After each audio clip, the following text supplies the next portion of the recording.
Hello, good evening. Welcome. I'm Tiffany. It's Sunday and we're gonna hang out. And so I'm just waiting for this to work. Aha, it's a working.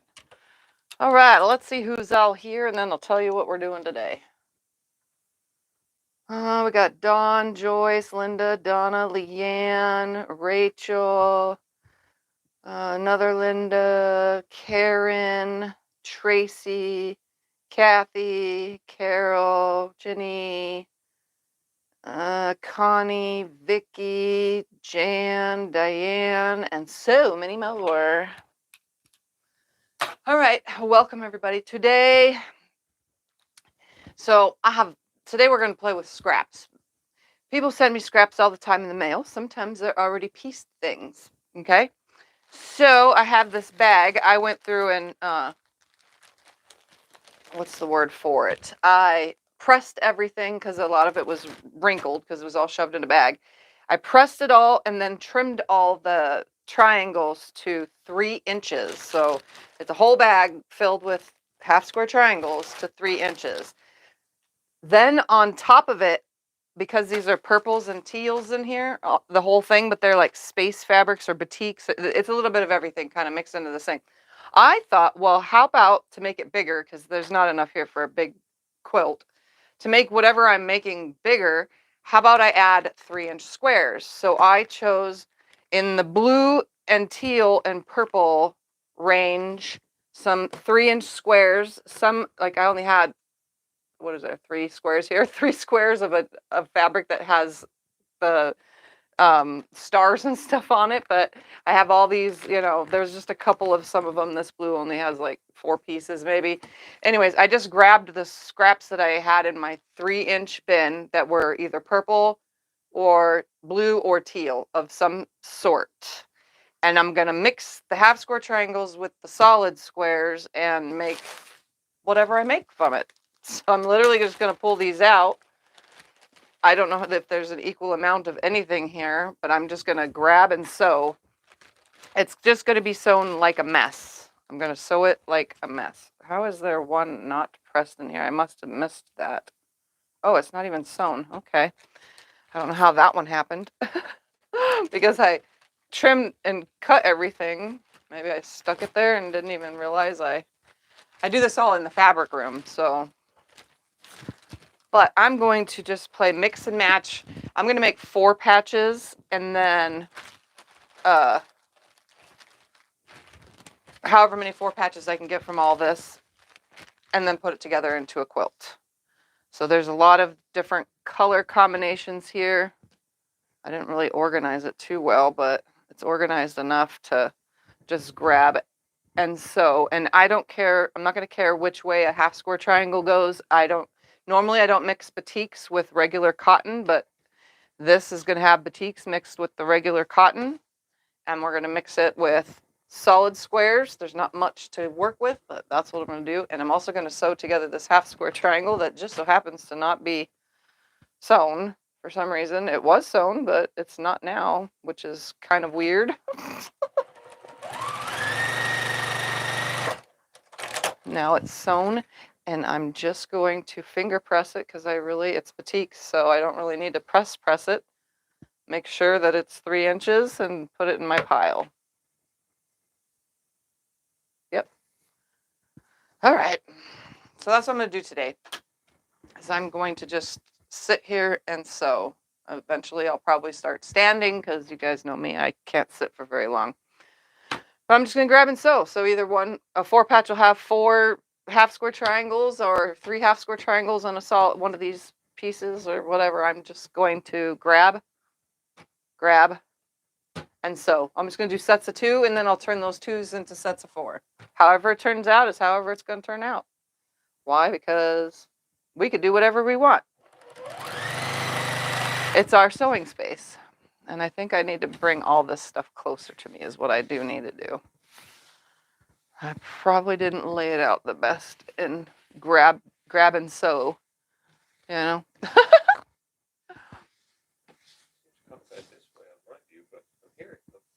cockeyed the other way. Oh, nice. It does kind of seem cockeyed.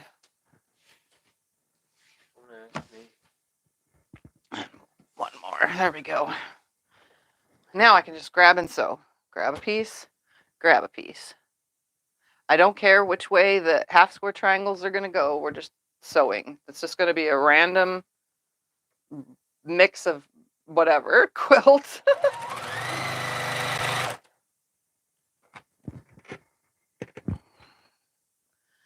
I probably put them a little too far out of my reach, but whatever. Oh, let's just sew this one with this one because we're literally right here. Grab one of these and one of these, or two, because I can't just grab one. It's a miracle. Nope.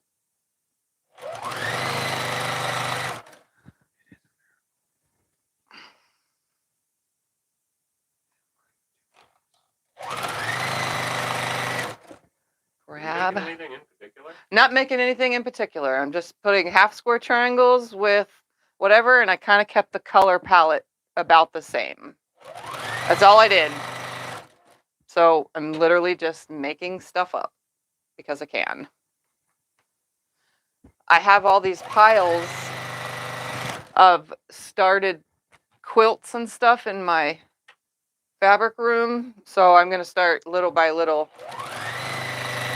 bringing those projects over into this room and sewing them up into something, because, you know, there's no sense in it all sitting in bags that I've separated things into. Might as well start sewing it all up. Is this like cracked ice? Like what? Cracked ice. Cracked ice? I have no idea.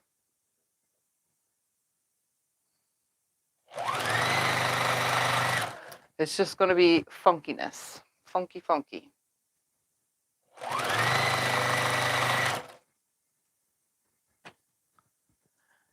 Like I said, I'm just going to sew them into twos and then sew the twos into four.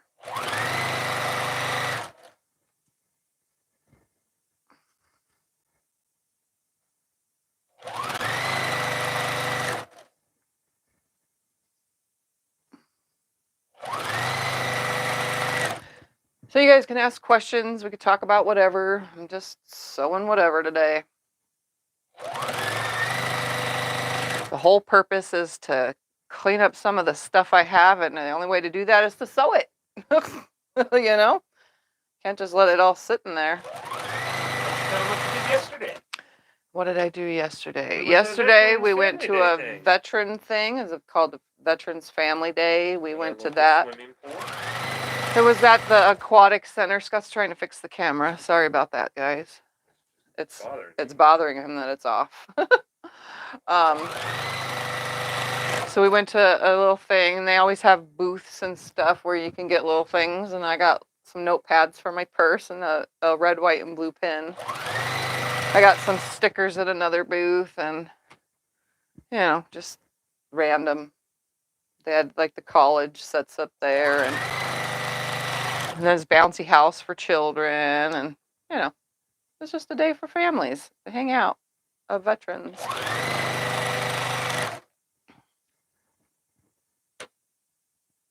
What's your HST strategy? My HST strategy is to just have fun and make whatever out of all this. Well, she said sometimes they say to press to the dark, even though they don't nest but pile up. Oh, when it comes to pressing half square triangles, depends on what you're doing. So if you're making a pinwheel and it's all of the same color, then press them all to the dark, and then you're having light dark alternate to create the pinwheel. So obviously you would press to the dark and everything will be alternated even when you put the whole entire pinwheel together. That way all the seams pretty much spin.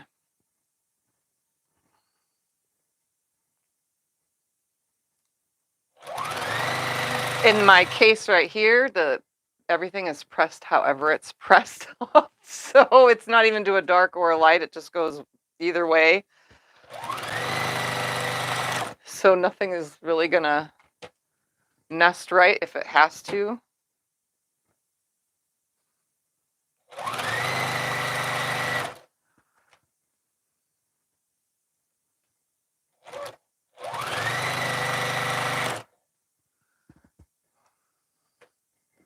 I'm just gonna like pull some of these up here. When do the hot air balloons fly over again? Hot air balloons are usually in the winter time, February, most years. Sorry, I'm making myself a little stack. It's usually in February.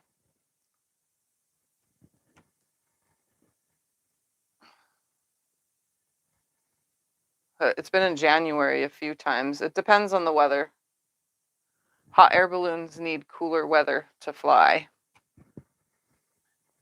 So when your half square triangles don't nest right, what do you do? When they don't nest right, press the seams open. I just leave the big bushel of mess though. If it's not pressed right or something, like I have designed many of things for you guys and never had pressing instructions. I just tell you to just press it one way or the other. You kind of just make that up as you go. So if it's not flat, it's not a flat seam. You know, unfortunately, we never know when we're making things up what way something needs to be pressed. That's why patterns always have it all perfectly laid out for you. Press to the right. Press all these to the gray fabric. Press all these to your E fabric. You know what I mean? Tell them about our hot air balloon ride. Oh, Scott and I, he said to tell you guys about our hot air balloon ride. We went on a hot air balloon many, many moons ago, like for our first year anniversary. We went on, no, we went before the anniversary because he wanted to propose. That's what it was, but he couldn't. He didn't have the chance to on the hot air balloon. It was our first year dating anniversary, and we went on a hot air balloon ride out in Parker, which is the city over from us, or town. Whatever you want to call these areas around here, city, town, I don't know. It was awesome, though. We were like 4,000, 3,000, 4,000 feet up, something like that. He had his little thingy so we can see. It was really high up, though, that's for sure. It was years ago. But it was many, many years ago. It was like 2016, 17, maybe? I don't remember. It would have been 14. We were still at the other house. Oh, yeah, we still lived at our other house. So, yeah, it had to be 13 or 14 years ago because it was at our other house. No, in 2013. Oh, 2000. No, yeah, 2000. I would say it was 2014 then. Because we got married in 2015. Yeah, but we moved here within 1 year. Yeah.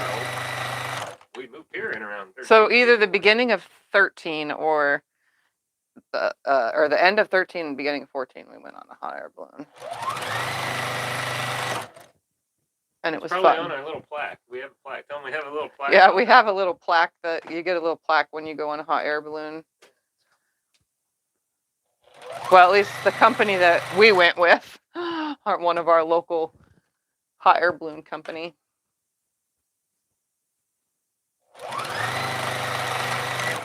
Huh?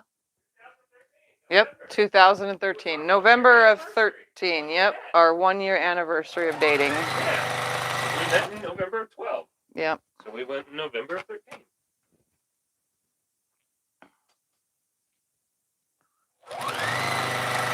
So when did we go on our plane ride then?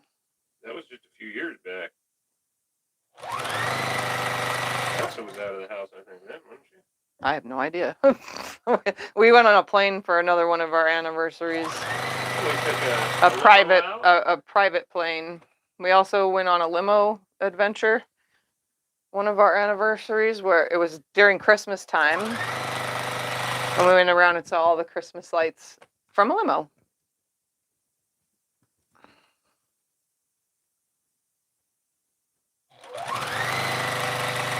Where did we meet? We met on Craigslist. Yes, I know, so weird, but Craigslist used to have platonic dating or hangout or men and women dating. It used to have dating, but we weren't on there for dating. We were on for platonic relationships, for Netflix and chill, literally to watch movies because we were both single and needed somebody to watch movies with. You know, somebody to hang out and talk with, and that's how we met.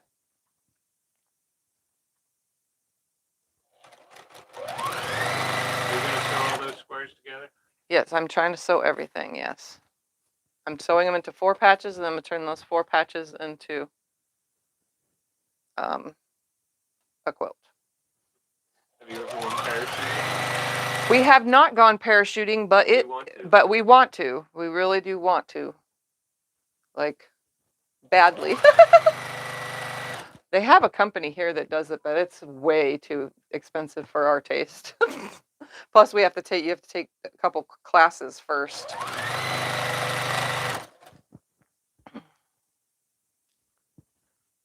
But eventually, someday, we will do that.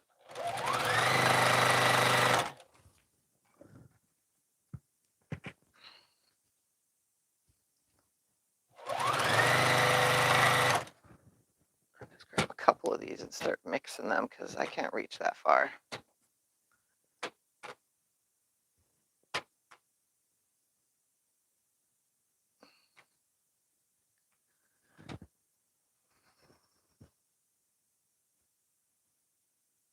Oh, come on.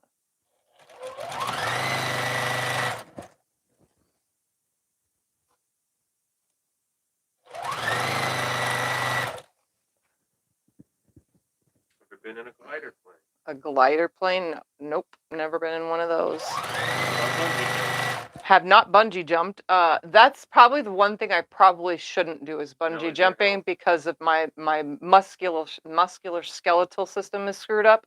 That would probably make things so much worse. You probably would not be seeing me here today if I was a bungee jumper, although it does look super fun.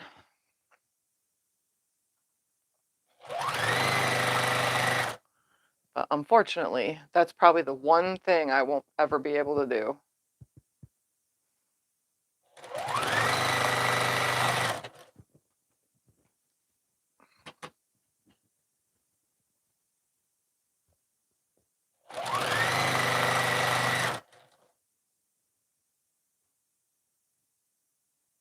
But zip lining.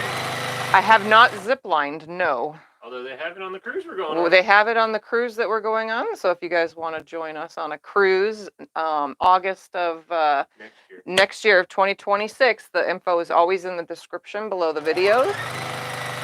You click on that link and yeah, and there's going to be a zip line in Alaska, and there's going to be whale watching and so on and so forth.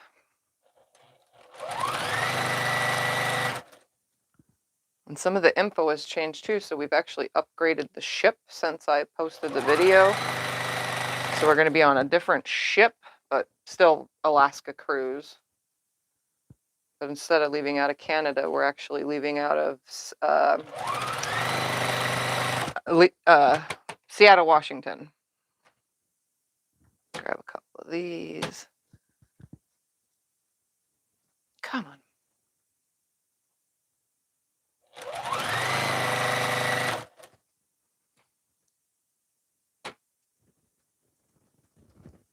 Fabric really likes to stick to itself, you know?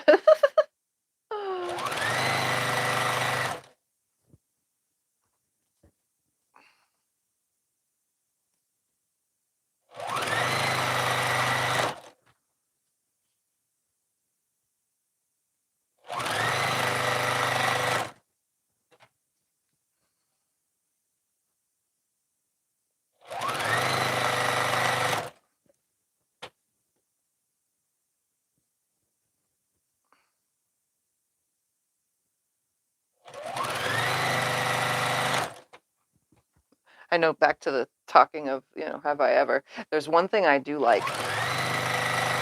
I like roller coasters. I mean, who doesn't? I mean, but yeah, I spent my teen years and little kid years going to Disneyland, Knott's Berry Farm, and Magic Mountain. And let's just say I love it. And now, obviously, we don't ever go to those places because it's so expensive. Like back then, when I was a kid, I remember it being like $15 or something like that. And now it's like $130, some even more. But I wouldn't mind me and Scott going to, because I'm not really into Disneyland or Knott's Berry Farm anymore. I'd rather just go to Six Flags Magic Mountain. But one of these days we'll go. But we have rode the roller coasters in Vegas you know, giving us something to do. What ship is the cruise? Celebrity Edge is what we're going to be on. Is a Celebrity Edge ship. Or I forget the name. Yeah, I don't remember that. I just know that it was a Solstice, and now we're doing the Edge, which is the most, what is the word for it? Modern ship on their fleet. Fancier than the others. It's fancier. It's a fancier ship.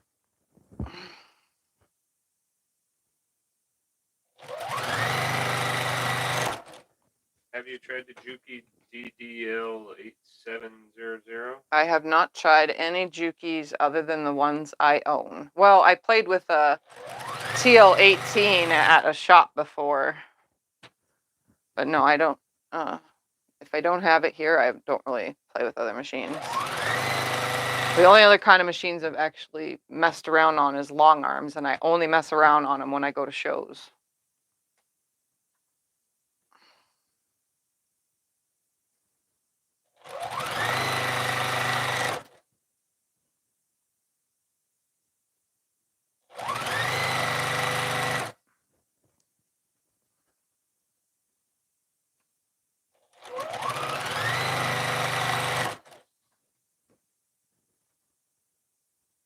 This quilt is going to make no sense. It's just going to be all over the place. Oh, I emptied a pile, so let's bring some of these closer to me now. There we go. That's probably what I should do is... Are the squares all the same size? Yeah, these are all 3 inches. The squares are 3 inches and the half square triangles are 3 inches.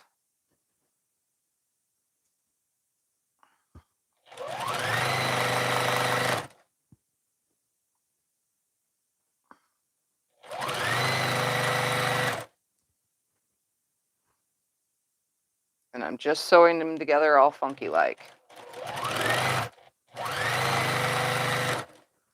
And not caring what goes next to what, if the seams are the same way or any of that. I'm just sewing because I want to sew. That's all I want to do. That is the whole purpose of my videos, is to just sew and have fun doing it.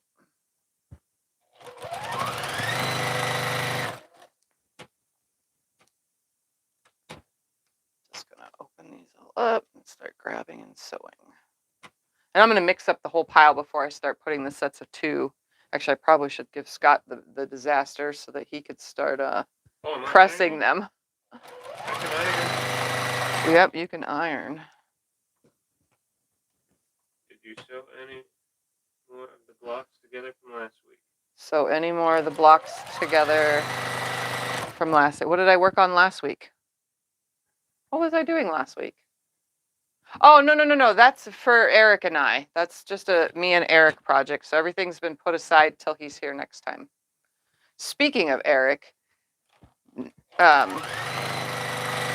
next Saturday, next week, him and I will be live on his channel at 5 p.m. on Saturday to work on the Tula butterfly quilt.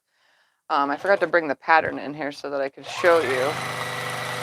We're doing a sew along there. Let me grab the pattern so I can show you what I'm talking about, because some of you don't know what the Tula butterfly is.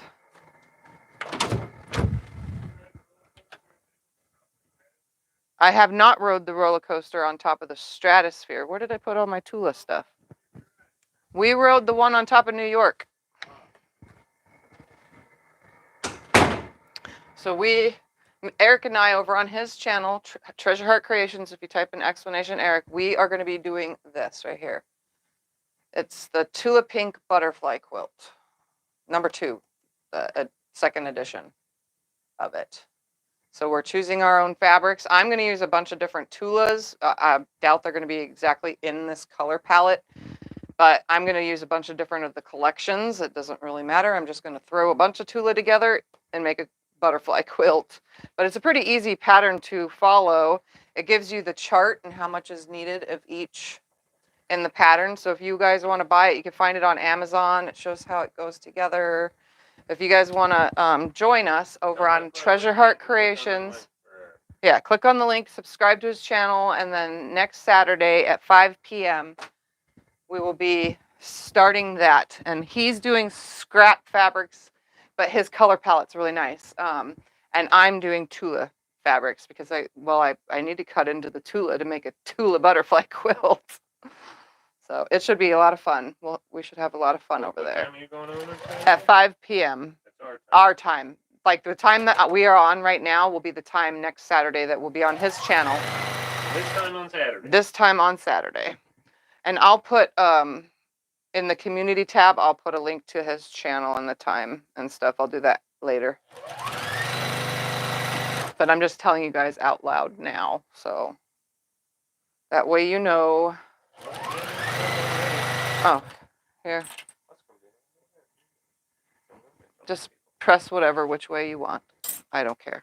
I'm supposed to do it to the dark side. You don't have to do it to the dark side. Just press whatever way. Because I'm turning these all into 4 patches. So it doesn't really matter which way they're going. Because I'm just going to put them together. This is just going to be a random quilt.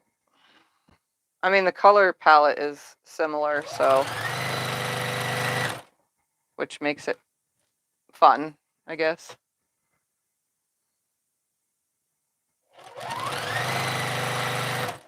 It's probably going to be at least a lap size Can I worth. use your cutter? This is an all-day event.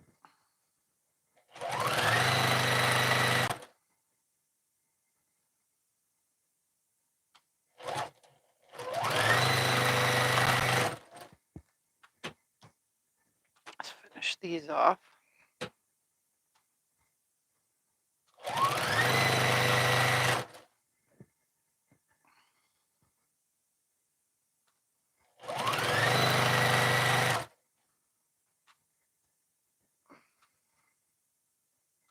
Okay, I don't know what's wrong here, but this one must have not been trimmed. Well, then you better get to trimming. It's giant. It's a giant block. Oh yeah, this one's still the like 3 1/4. You better get to trimming then, Mizzy. Hey, I never said I was perfect. Sometimes I miss things.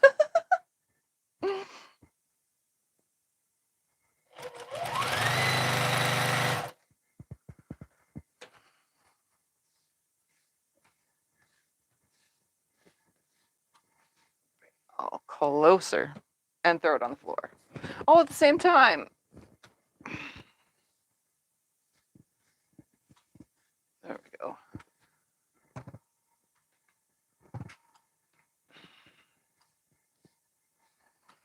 Hey, I might even get a bigger quilt than I'm thinking out of this, because this, for some strange reason, now is seeming like a lot.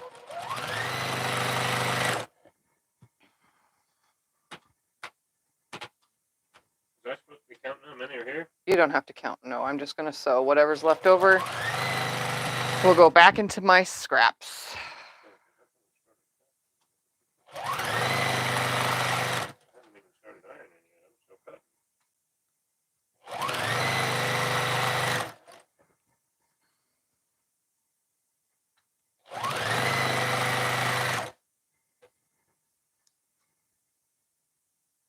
Any colors you need more scraps of? Any colors I need more scraps of? Not really. I have a lot of scraps in a lot of colors. No, you don't really need scraps. You need yardage. Huh? Yeah, I don't need any more scraps. The only thing I ever need anymore these days is yardage. You know, because I need background fabric for all these scraps. Things to mix with it. That was the trouble I was finding with the butterfly quilt, was finding enough background fabric. I found one though, but in my room, but it needed a lot of yardage for the background. And then I didn't have enough for the borders, so I'm just going to use the background for the borders, because honestly, it really doesn't matter.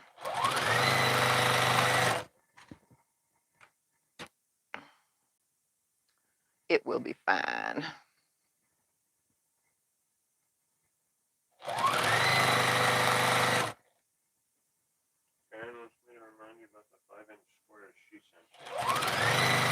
Karen wants the reminder about 5-inch squares she sent me. I don't remember. Say what? Half the work is already done. 5-inch squares, 5-inch squares. I don't remember. I do have another project in there that's in a box that has something in it that's almost done.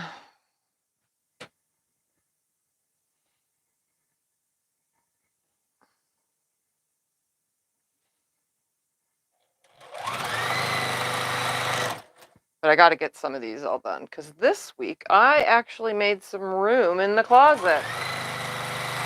You want to hear how many quilts I quilted this week? I know you do. I quilted 8 quilts this week. 7 bigger quilts, like bigger than lap or bigger, and 1 small project, which you guys saw in the open gate video. Yeah, I did a lot of long arm quilting this week for the first time in a long time, but I also have worn myself out. I was so tired that I didn't want to do anything today because I even quilted yesterday. I have been quilting, and one of the quilts over there that I did quilt is fully custom quilted. I did that in like 4.5 hours. I was like amazed at myself. Oh my goodness, I quilted a whole entire custom quilt in 4.5 hours? That's amazing. Because some of the custom quilting I do takes hours, and it literally sits on the frame for days upon days. This one only sat for 2 days on the frame, but 4 hours worth of work.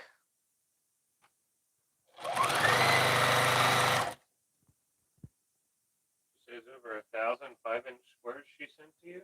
1,000 5-inch squares. Are we talking about the Tula squares? The already started cut out Tula squares that are 5-inch. She's probably talking about that. I know I get fabric from people and things from people out there in the world, but I don't always remember who they're from. That's a hard thing.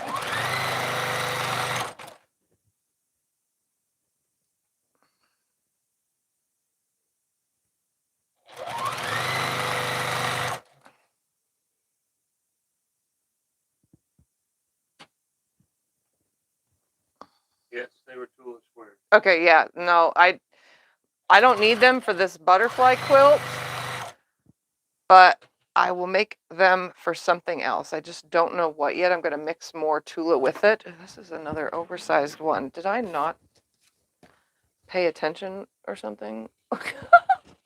Tiff, pay attention. What? You know me. Sometimes I'm a little bit off my rocker. Paying attention is not my strong suit. And Scott will attest to that. Because I never pay attention to anything from him. He'll say something and I know I heard it. I know exactly, I think what he said, but I'm not sure I was paying attention exactly. So I'm like, what? What'd you say?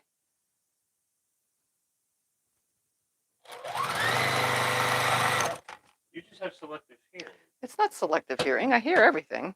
I just have It's selective hearing. selective, You ignore me. no, selective life. You ignore me. Tell them it's little things. It's little hungry, things. and you'll say no, and then 5 minutes. You'll say, oh, I want to eat. Yeah, it's always little things. He goes, "Are you hungry?" And then I say, "No, not right now." And then 5 minutes later, "Scott, can you get me something from the fridge?" Bad habit. And it annoys them. I don't feel it when someone else says it. I feel hungry when I say I feel hungry. Whether that be 5 or 10 minutes from now.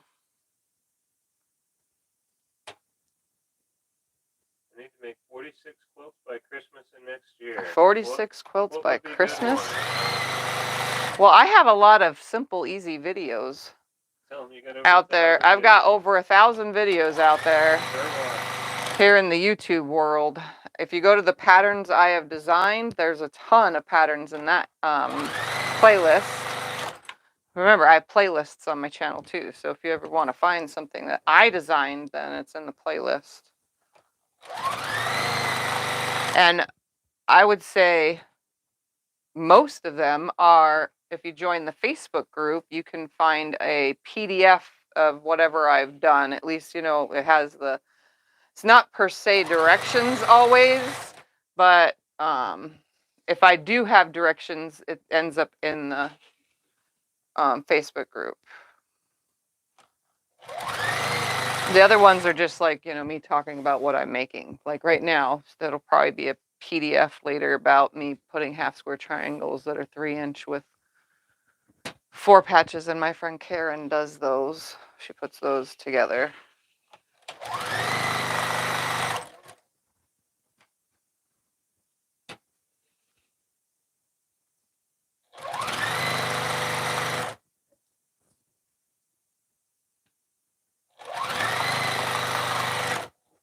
Let's just do the last 2 of these.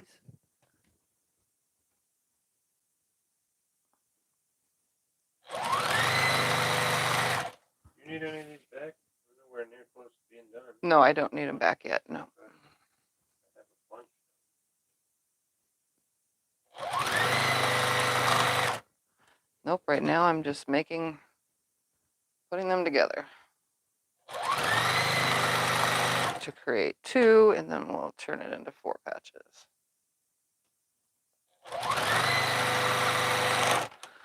Gotta run out of bobbins sooner or later. I'm starting to think it's gonna get close. Like I said, I quilted a lot of quilts this week. I only managed to get 2 of them bound, though. I didn't get very far on binding all the quilts. Well, technically 3, because the open gate one was bound. And I had something on the frame when I filmed that video, but I added the finish to the video. Because I ended up with it off the frame around the end of the second day.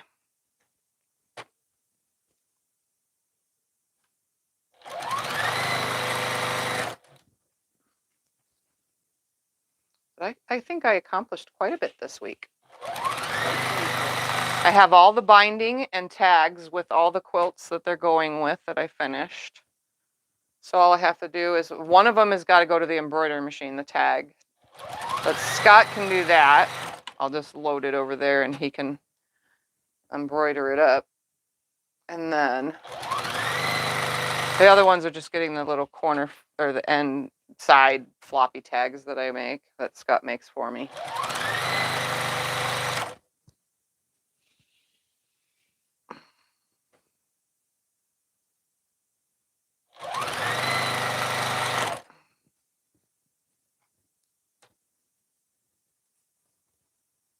Probably could have pulled some ugly green too, because this has some ugly green in it as well.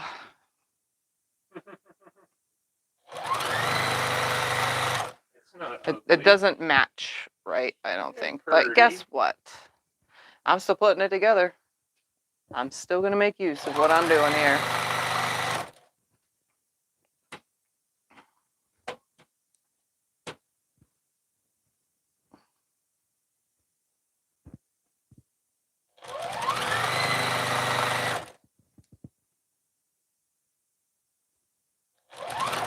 Oops. Don't wiggle.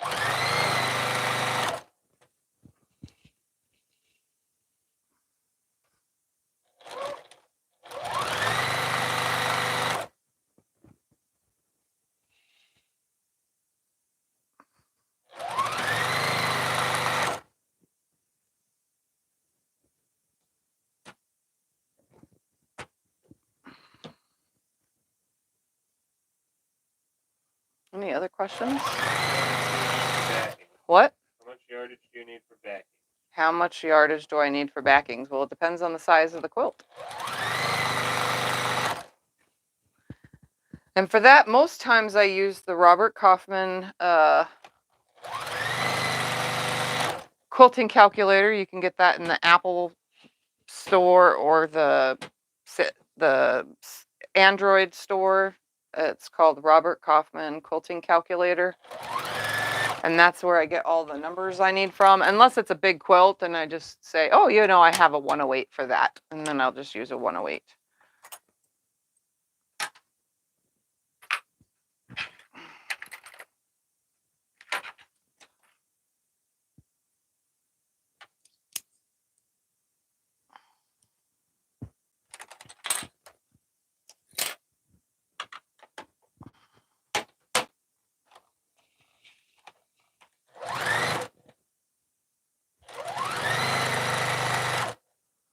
But if you're curious, the quilts that I quilted, one of them is intertwined. If you guys remember one of my videos called intertwined, some people said it was confusing, but I think I made the directions pretty easy on that. And it just makes, it looks like everything's looped into each other. And then I did those two. Remember a Sew Sunday a while back? We did those brown. Everyone said I should have used the color fabric as the big piece and the brown as the accent. But what I did was I used the brown as the big piece and the little other the layer cake squares as the accent. I actually did those. And then I had a random Christmas scrap quilt that I long-armed. What else? The one that was a just for fun kids quilt, that was also, I think, was that a breakfast at Tiffany's that I did that one? I think so. And then what else is over there? I can't see. I'm missing one. I'll show you guys. We'll show you guys the quilts. What thread do you use to piece? What thread do I use to piece? Well, lately, since I had a lot of it, I'm using Orfil. What thread do you use? Normally, I use Essentials thread by connecting threads. There's another big, huge stack. I'm still working on this one. That's what thread fine. do you use to quilt then? I use glide thread for quilting on the long arm, and I buy all that at my local shop. I think my local shop is cheaper than everywhere else. But Scott put a link in. But I exclusively use glide thread on my long arm.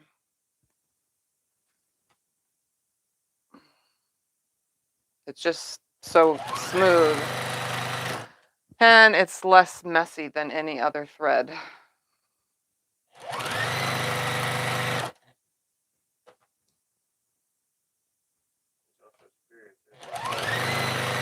Oh yeah, Superior Threads also sells Essentials thread. Have you ever done a scrappy art picture quilt? Scrappy art picture quilt. Kinda. I've kinda done a scrappy little picture quilt. It's hanging up above my,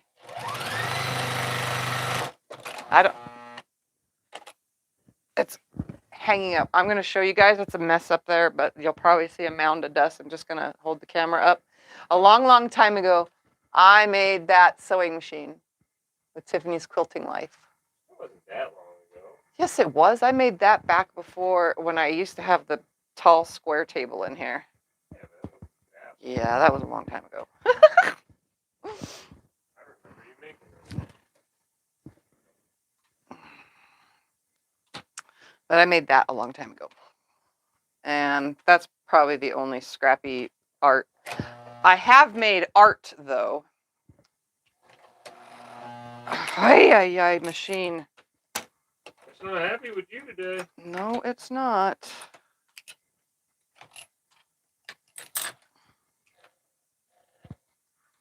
Sorry, guys, my machine is acting up.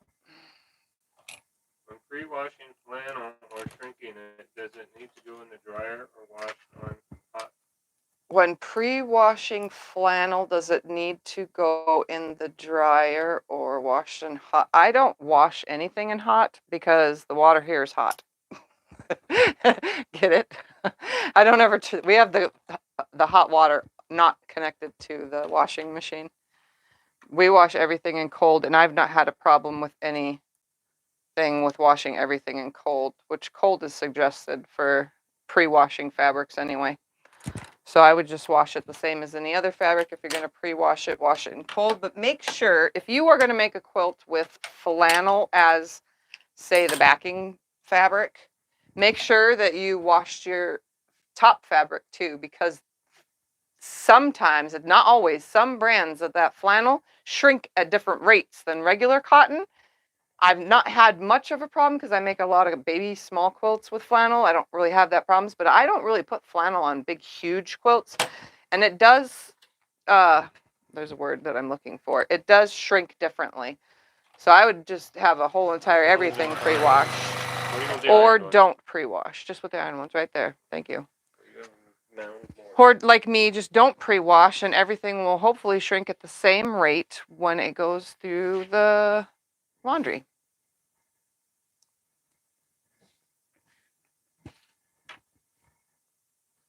Baby blanket with me. A baby blanket with minky and cotton? Or minky and flannel? That's a thick combination. It's also a heavy combination, but you can do what you want. It's your quilt.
I feel like it's gotten silent again in here.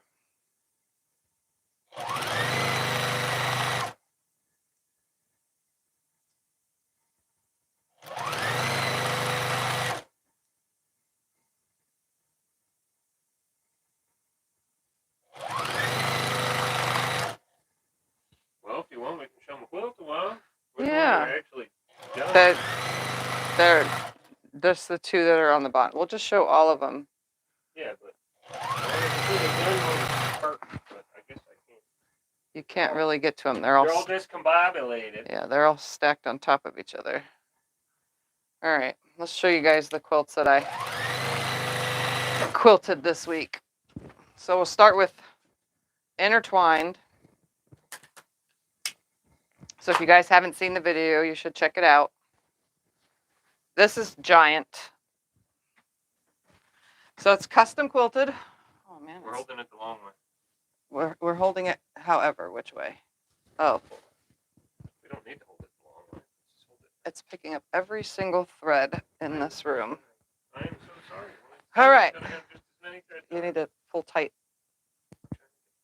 You don't need to. No, right here. Oh. So I did giant spirals right here. Half spirals that like come to a side or straight, or some of them there's two spirals in there.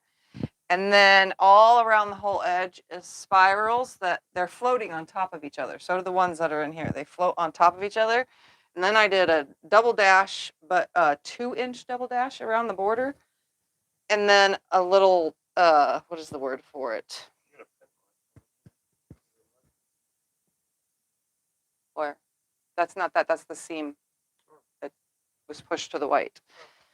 And then a feather design right here in the corner. And then the back is just white on white, or tone on tone. It's like a cream with white on it. And yeah, it's picking up every thread possible in this room. It's beautiful. But it looks really cool in person. On camera, it's probably not showing that great. They can't see the I don't want quilting to throw on them all up messy. Well, then do it. Yep, I'm going to fold it in half so that you guys can see the quilting. I'll bring it close to the camera. It's a big quilt, so it's heavy. Does your extension table try to vibrate away? Does my extension table vibrate away? Sometimes. Sometimes.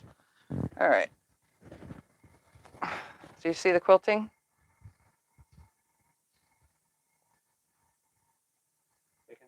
spirals. I'm going to take them up to closer.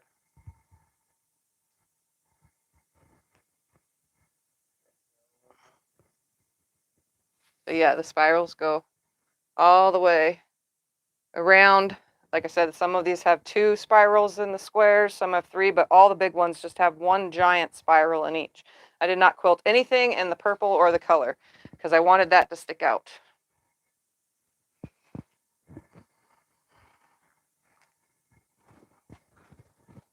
I will put it, don't you worry. And then just for fun, it was done on a So Sunday, a breakfast at Tiffany's. I'm not 100% on the memory of that. Hold on, I'm going to put stuff over here. If you guys remember, it's this one. A lot of people liked it. So I got this all quilted up. I just quilted a wider meander, but I inserted flowers with leaves and hearts. So there's hearts, flowers, and a meander. And it's cute. It's cute. It's not heavily quilted. The back is another white. I usually don't do this, but I have a lot of white backings, so I figured to use up these 108 white backings. But you can see the quilting and all the threads it's picking up in the room because that's what happens. Yeah, this was just vacuumed yesterday? Or no, Yeah, the day and this before? room was just vacuumed on Friday. Like it's a never-ending thing here. Let me bring this so that you can see the quilting.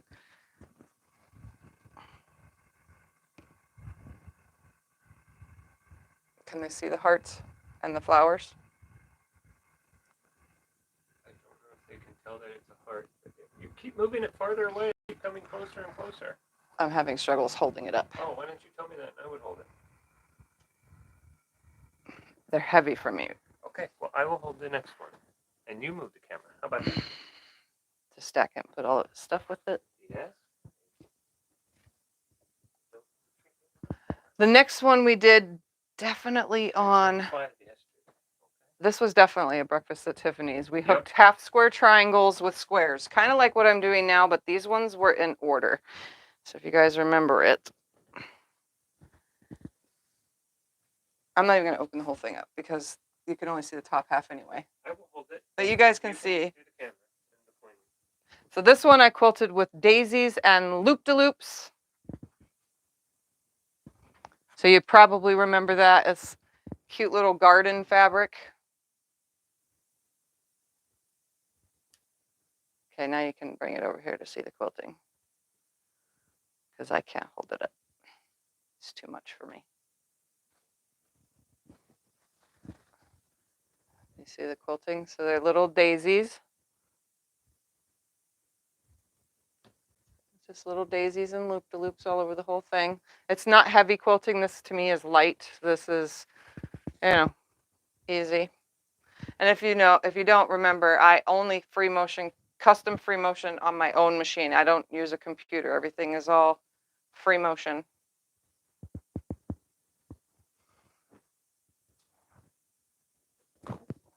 And then yesterday, I finished this one with flannel on the back. So you guys definitely remember this. This was a So Sunday. We called it Beautiful. Oh, the camera's now facing down. You need to tip it back up. You need to move it. I'm holding the quilt. Remember? I hold the quilt, you operate the camera. So there's the Beautiful. It is quilted now. And it has a flannel back. I will open it. You move the camera. How about that? Did you forget? Yep, and I actually matched the back up. So the stripes, you can't even tell where you can't tell where the seam is. Let's see. Oh, it's right here. You can't even see it though because I matched it all up. All right, let's show the quilting. This one has some fun quilting on it. This one is bees. Yep, I quilted bees. And flowers, bees and flowers, sorry. And loop-de-loops, because that's, what it looks like.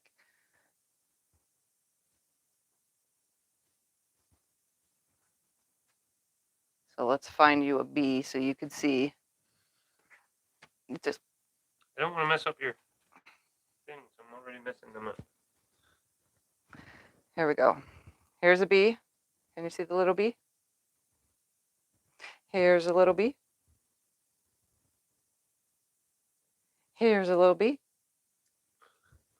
Here's a flower. Where's there another bee? Here's a little bee. All the bees are different size too. They didn't come out equal. They Well, all, because you free motioned them. yeah, it's because it's all free motion. It's not a computer. So my bees kind of just are bees.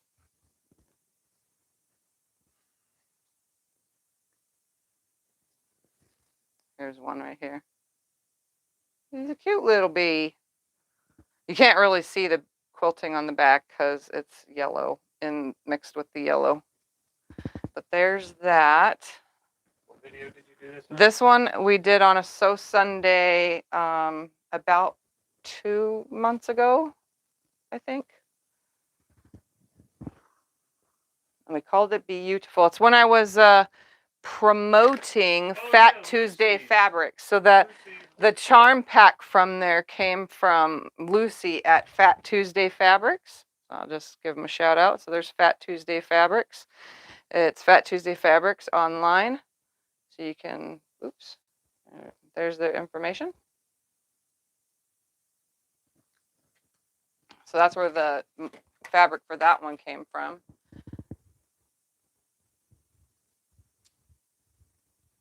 And then the ones that I did get bound already are the brown quilts. These ones will be up on Etsy eventually. They will end up on Etsy eventually, just not right now because we've been busy. And I'm not really doing anything this week. Oh, it goes this way. So if you guys remember, I made these. I had them hanging on the wall, remember? And a lot of people were saying you should have done this as the big fabric, but I said no because I want to quilt a giant sunflower right here. Well, that's exactly what I did. So this one got a whole entire sunflower in all orange. So every single one of these is an orange giant sunflower. And then the back got my homemade yardage. So it's just a random scrappy. Oh, and then the blank area had leaves in the printed fabric. So giant sunflower in the regular and then leaf in the printed area. Do you want me to hold it over there so you can show them on camera? Yeah. He'll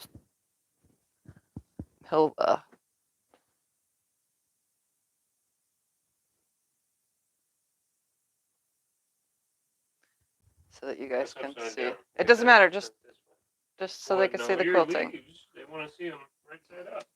So this one has leaves in this area, just 2 giant leaves, and then giant sunflowers in the orange. And in person, it looks way better. Like a lot better in person. And then, remember, I made 2 of those. So I made 2 of them. I'll get it. So the other one, let's top this way. I don't know where you're going. You're confusing me. There you go. This one has yellow sunflowers. So they're the same exact quilt. These are in different spots, obviously. But this one has yellow sunflowers all over it. And then a giant leaf. And then this one also has my own homemade fabric as the back. Because why not?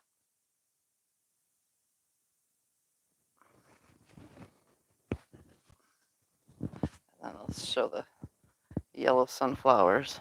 See, so I've been a very busy, busy girl. You still got another one. The Christmas one. There's still one more. He's going to hold that so that you guys can see the sunflowers. So these ones are in yellow.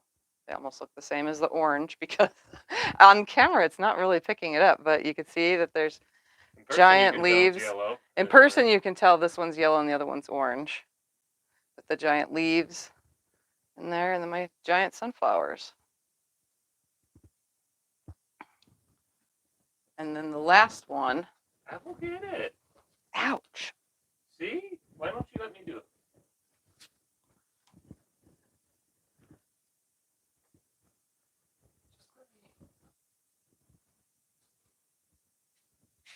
Look at this. You guys ended up for a quilt show. This one is just a.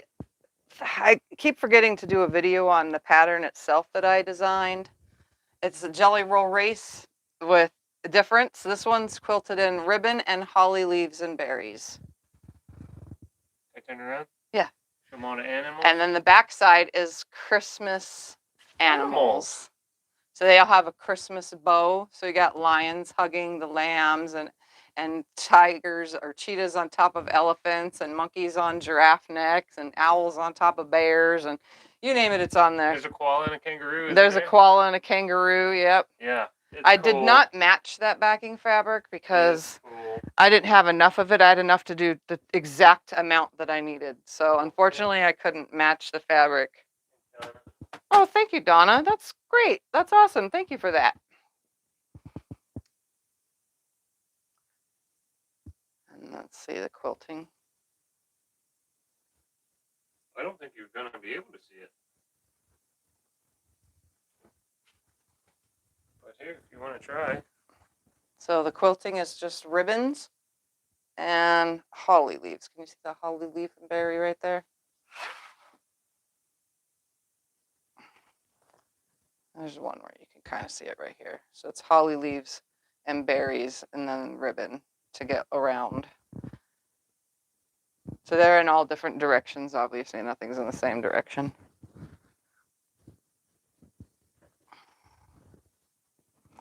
And that one's going to get bound in a stripe, a Christmas stripe. So yeah, that's all the things I did this week. Plus the open gate. So if you want to see that, just watch the video. Because I did that this week too. So I have, and the weird part is I quilted all these quilts and I still have over 30 left to quilt. But there's room now to hang more. So that's a plus. So I don't have to worry about making this project here because... Did you do a video on the one that had the Christmas? I did not do a video on the Christmas one because I was going to make a video on how I did that jelly roll race. It's totally different than what you guys think. So I have to have the time to make it in a video because I'm going to make a filmed video of it, but I won't be able to do it this week because this week is a very not good week for me. You'll be on Thursday. Huh? You'll be on Thursday? I'll be on Thursday, and then after that live stream, I'm going to get injections in my spine. But this week, I have a lot of medical stuff that needs to be attended to.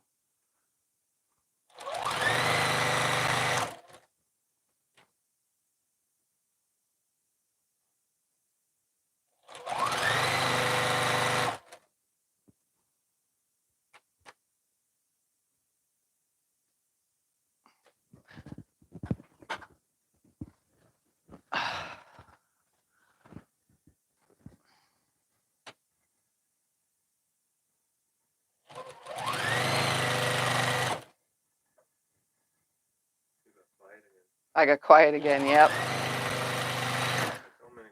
If you guys have any questions or if Scott missed asking it to me, re-ask.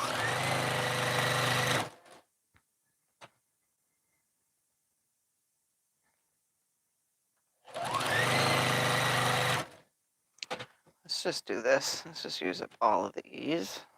Then grab the next one and use the rest, and so on and so forth.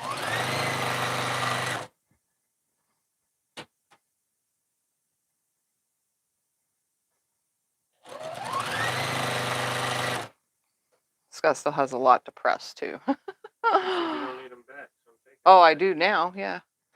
I'm going to once this is all sewn, yeah.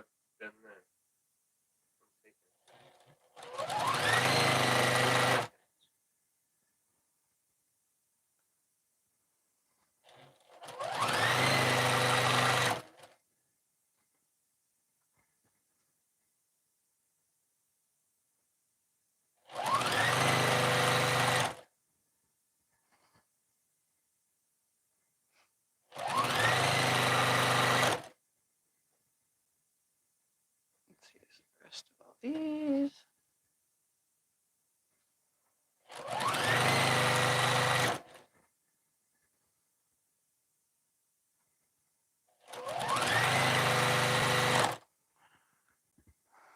I still have a mound to cut. You're going too fast. I don't even have them cut. He's telling me I'm going too fast. He still has a mound to cut. I can separate You them. can start sewing them. The ones that are done there, but.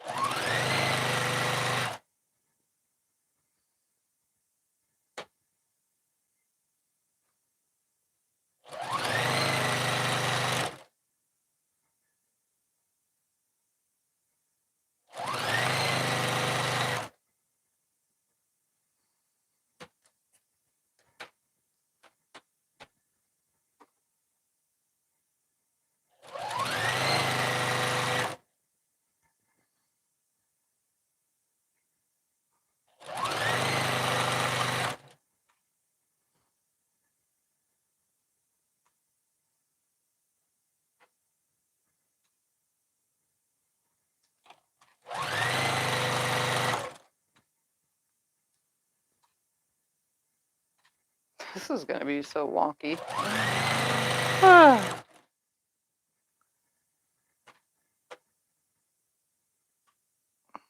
Why are you doing some with double triangles and some with one solid side and one? Because I'm going to run out of solid before I run out of triangle. Okay. That was my question right there.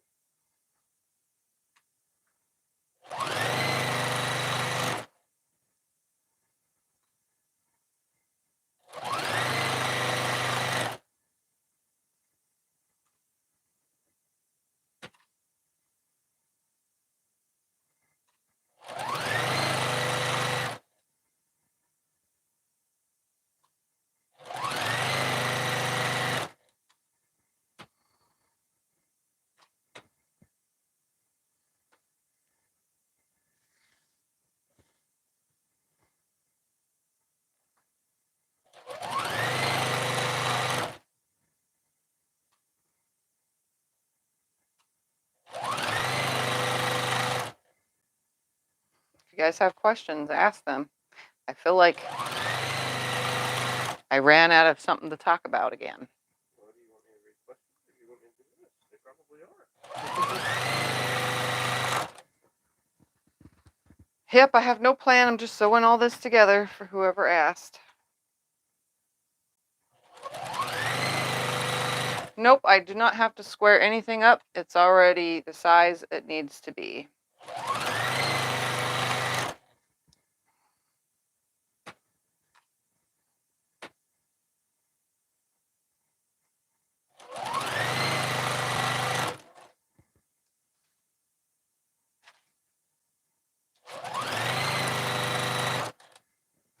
How long did it take me to quilt the sunflowers on the quilt? Not very long. I had a friend come over, so her nephew could see what I do and how I do it. And I was done in like, I don't know, 2 hours with the whole thing on both of them. Pretty sure it was 2 hours each.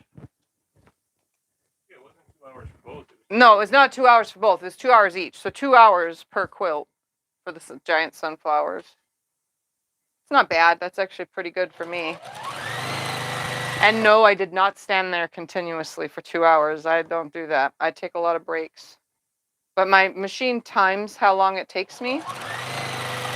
I actually kind of like that feature because sometimes I feel like it's taking forever to quilt a quilt and it discourages me, but then I can just go to the time thing and look how long I've actually been quilting and go, oh man, wow, okay. It's been 20 minutes, even though it's felt like 2 hours. Like I seriously, I'll give up so I don't, I keep track of the time. Keeps me from giving up. Only because I'm different than a lot of people.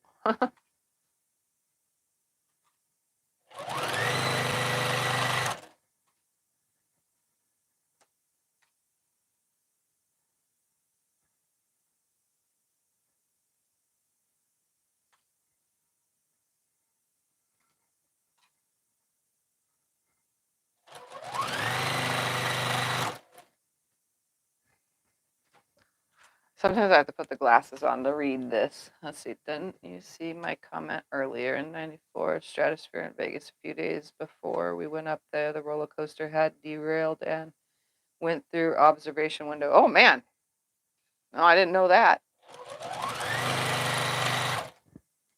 You're learning to do free motion. Did you follow diagrams or pictures then practice? So when I was learning to free motion quilt, I did it sit down because that's how I used to quilt before I got a long arm. So I was learning that way. Now, sometimes I take images from things that I see, and sometimes I have to just go for it and make it up. Like the little bees. I wasn't quite sure how to make the bee, to start a bee and continue on and go through the bee, you know what I mean? So I had to look at a diagram for that, for general reference, how to get the bee. And for that, sometimes I'll look up long arm quilting pantographs. So I'll get a bunch of different things, like a whole bunch of different things that you could get for a computerized. And then I'll just take a look at that, and sometimes I can visually see it. Sometimes I'll have to draw it on paper. But like the bumblebee, I had to draw it on paper, and on paper it actually came out worse than it did me quilting. Sometimes I just gotta throw it on, get it on the machine and start quilting, because sometimes it comes out better that way. Sometimes things don't make sense in my brain, so sometimes I use reference. Sometimes I just make it up, because I generally know what the shape of a butterfly is, so I can quilt butterflies.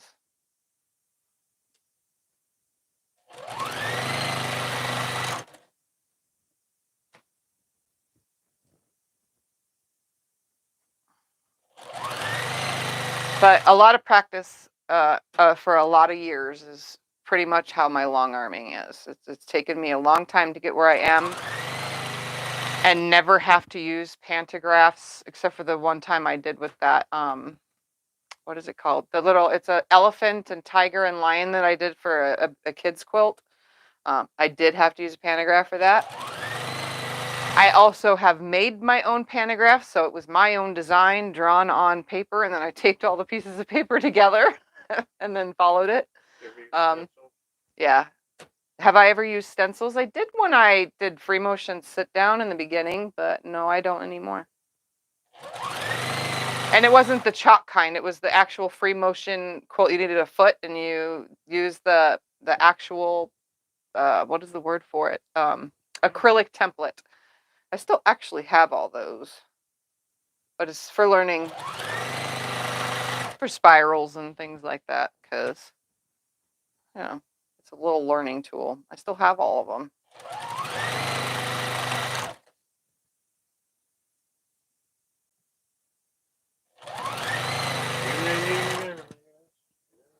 Yeah, never know.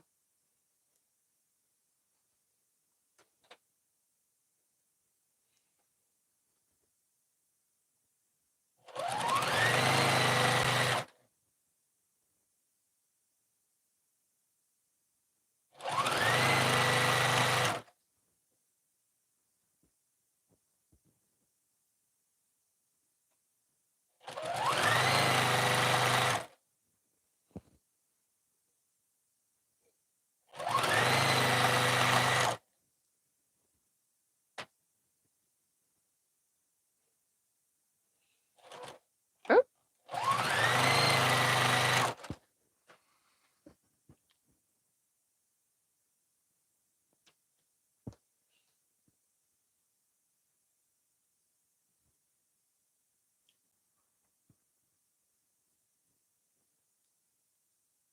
I feel like it got quiet again. I need like a subject thing where, like, I complete a subject, find a new one.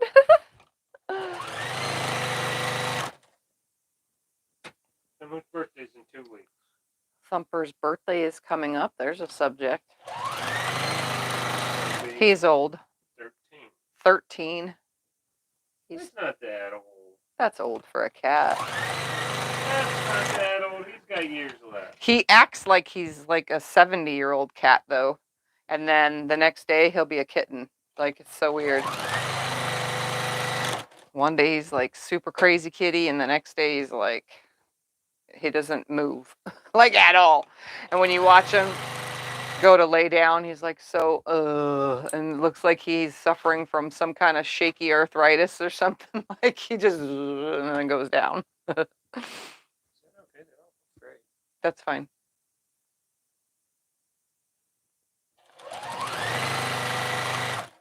Because some of them were already sewn is why. How's Thumper? Thumper's good. He's good. He has been a good kitty. Earlier today, he tried to play. I don't even know where he is, or else we'd bring him in here, but he's most likely hiding in his sleeping spot. One of his sleeping spots. When's his birthday? His birthday is July 28th. Obviously, we just made that birthday up because, all right, here's the story with Thumper. A long, long, long time ago, I was cleaning houses for a side job. It was a side hustle. Everybody has a side hustle, right? I need to make some money. I had 4 kids. I needed extra money to pay the rent. And I was cleaning houses. And I was cleaning this house. I went there and I kept hearing a sound, and it was a little Thumpy. Thumpy was this little bitty, brand new baby, like not fully even eyes opened all the way, just sniffing and crawling around under a cupboard, like the kick plate. He somehow got behind that kick plate under the bottom shelf. Weird. I know. I don't know how he got under there. So I rescued him. At first, I did not have kitty cat formula, so I used human baby formula to feed him with a bottle. And he didn't like that so much, so I went and bought a little tiny baby animal feeder, little bottle with, all the stuff. And so I fed him with that until he got bigger. And then Scott and I got together when Thumper was like, I don't know, 4 or 5 months old or whatever. And Thumper did not like Scott, so he peed all over him. But now he loves Scott more than me. Not all over him, on his feet. He didn't want him on the bed, hanging out, watching movies. It was just the weirdest thing.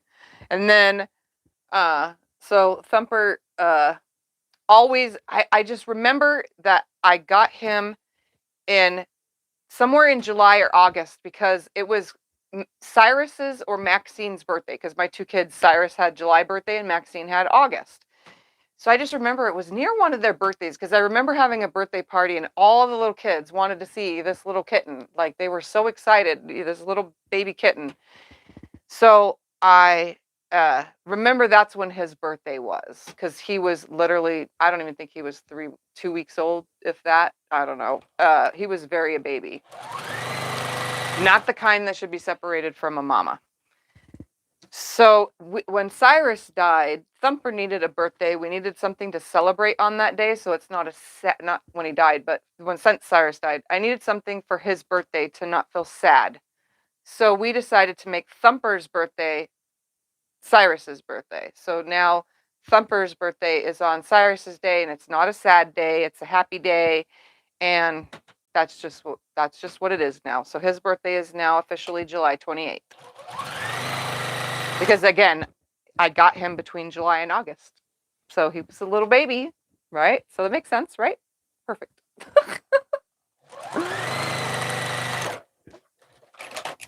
So that's the story of Thumper's birthday. All right, I'm going to separate all these so that they're ready to be ironed. Oh, come on, you stupid chair. I got all those ironed already. All right, I'll separate these real quick. No, I'll separate. You want to stand over here at the 200-degree thing? You do that. You know what? I love these things, these cutting things. It has like simplified everything.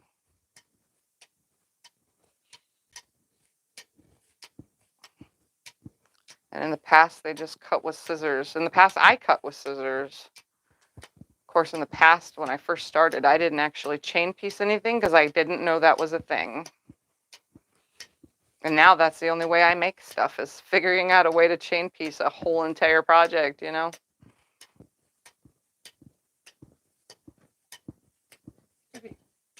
Almost done. Here you Oh. go. Well, I can't iron them. How am I supposed to sew them? You gave me You got those to unironed. sew. Yeah, but I'll cut I 'em. need more combinations. Okay, well, I'll cut 'em. Well, then I'll iron. Give me the iron. Exactly. That's what I just said. Give me the iron.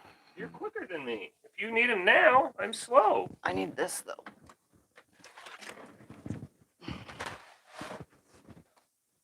I just said that. I will do that. This iron has the cord. All right. I Also shall has the iron. water. You need water. This is Low on water. That's why I gave you water. I don't like these top fills, but obviously can't complain because I love this little iron. All of my blocks are like super flat with it.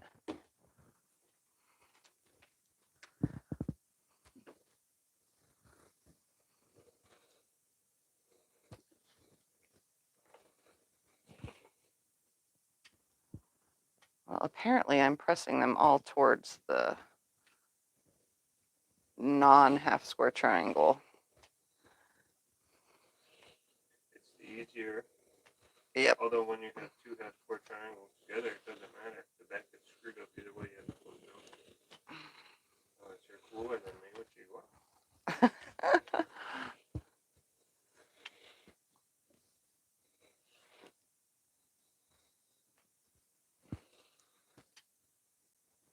This is probably the worst thing to do where I live here in Arizona is sit and iron when it's 100 and something degrees outside, you know, because it just makes it hotter in here, even with the AC blaring.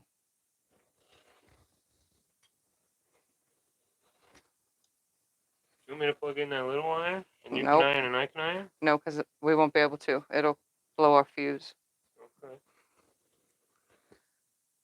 Well, how many do you need here? Well, I need a more variety. That's why I was liking them all. You only have half hour left. Well, then next week I'll sew them together. I'm not saying that. I'm saying for now. Oh. Because I can go back to ironing and you can sew. All right, let's sew a couple of them together. Let me grab some from this pile though, because the variety. Hey, you're way quicker at ironing them than I am. Yeah, I'm faster than ironing is what he said, but I'm used to it, so.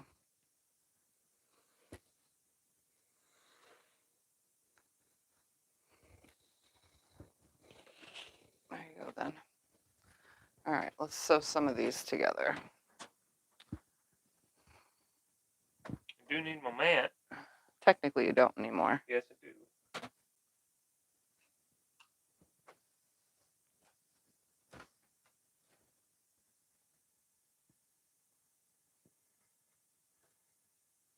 Yep, that's a really special birthday. I just saw that, yes.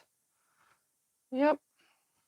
And you know what? The cool part about the whole entire thing is Cyrus was here the longest after all the kids started moving out. So he had more time with Thumper than anybody else before he died, you know? And that was he would come home from work and like at 11 o'clock at night, he'd hunt Thumper down, sometimes waking Scott, hunt him down, pick him up and take him to his room with him just so that he can cuddle with him. Thumper always slept with Daddy. Yep. Still to this day, Thumper sleeps with Daddy. So yeah. It makes it special.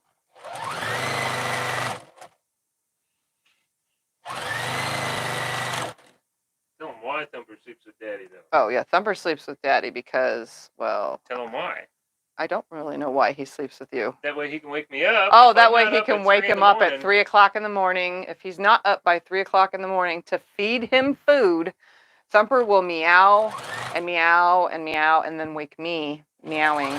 Or he'll come and, okay, so I have like this rice bag.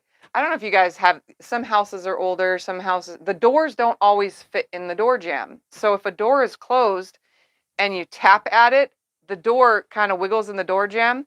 That sound is so annoying. Well, Thumper will come and pound his paws at my door or scratch at it like a dog would. So it made the door in the door jamb go click, click, click, click, click, click, click, click, click, back and forth.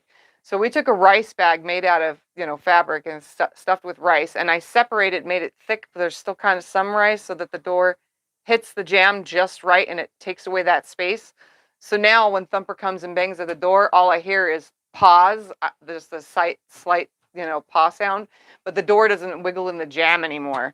But he'll wake me if Scott's not up, So if Scott fell asleep in the room with me, if nobody's up to give him food, he will wake everybody up.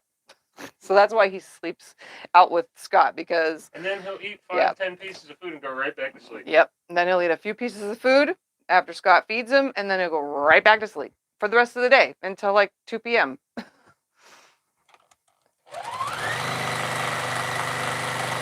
I don't know why Thumper needs to be fed at 3 o'clock in the morning, but Scott's usually up by 3:30 just to go to the gym anyway, so. Yeah. When he sleeps in the room with me, because Thumper has fallen asleep in the room with me, he wakes me. He will move or squirm or something, and it just wakes me. So most times I kick him out.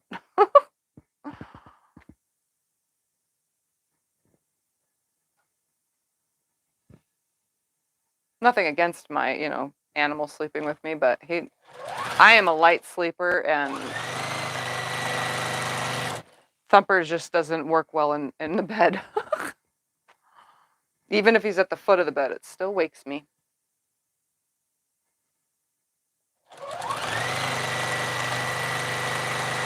All right, so here's what I'm doing here, by the way. I just took those pieces of 2 that I sewed together, and none of these seams are going to nest right because I didn't sew anything properly. I'm just making squares. Let me just finger press that back real quick. Place it right here. And we'll finger press another one back. Oh, that looks cool. Some of these will be nesting seams, but press them then real quick. No, I want to show them to them. Oh, they're You press them. so nasty, sloppy looking. So they still want to see them up close. They're cool looking. Oh man, see, those 2 are the same color. I was trying to get variety. You didn't notice that when you were sewing? No, because they're all different shades of the same color, but those are the 2 of the same color. I can't see it. You're just, oh, there you go. Yeah, my seams are not nesting here. Some are not. Of course, they're not pressed very well either. Oh, the iron is a Black & Decker, for whoever was asking. All right. Pass me those back and we'll put some on the wall. When I tried chain piecing for the first time on small squares, I ended up pulling the thread out of its own sections. Any tips? Okay, hold on. I got to read that myself. Let's see. When I tried chain piecing for the first time on small squares, I ended up pulling the thread out of the sewn sections. Any tip on this? That means your tension is off. If your thread is coming out of something that's stitched, that means it's too loose. Your tension is too loose. You shouldn't be able to pull your thread out. Even if you're not back stitching, you still should not be able to pull that thread out unless you pop those stitches. So your tension is probably too loose on your bobbin.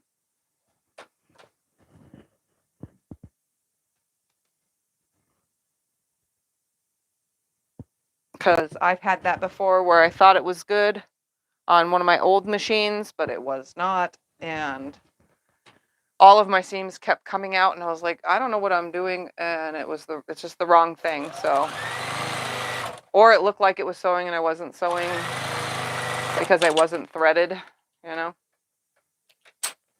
Ghost sew. Yep. I have tended in the past to ghost sew for a long time and not even realize it. But most times, if your stitches are coming out, even on small squares, it's because your tension is off.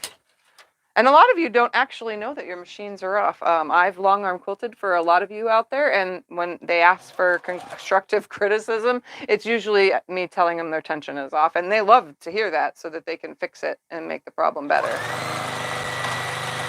Because obviously I see your seams when you send me a quilt. So if it's not even a sewn seam, which I've had that before, nothing against anybody's piecing or checking, but it's best to check before you send it to me because it's already on the long arm when I find open seams. So it gets glued closed instead of sewed closed. So actually there's only been like 2 occasions in all the years I've been long arm quilting for others. that I caught the hole before loading it on the long arm, so I was able to sew the holes.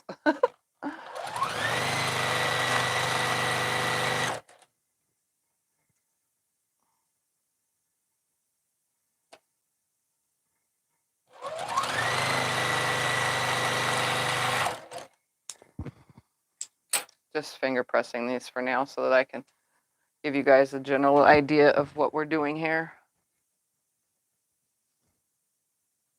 You want me to iron some? Nope.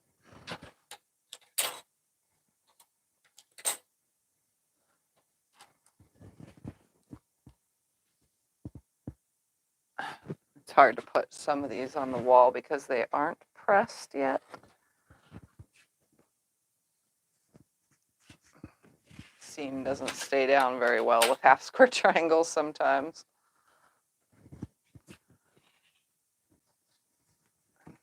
So I'm literally just making a mess is what I'm doing. That is so cool, those colors though. Yeah, like all goes together and you don't even know that it's just a bunch of different fabrics. Your one with the colors, it doesn't look bad. With the two together, Because, it look, looks like here's a flying geese. Purples are here, here's greens are here. Those ones aren't the exact same, which that one is, but it looks fine. You know? Yep.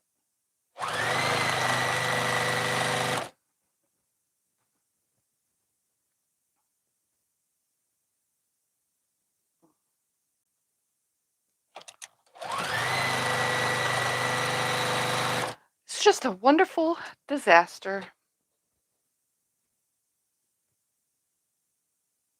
Which way is that seam going? Put this in the opposite way. Left,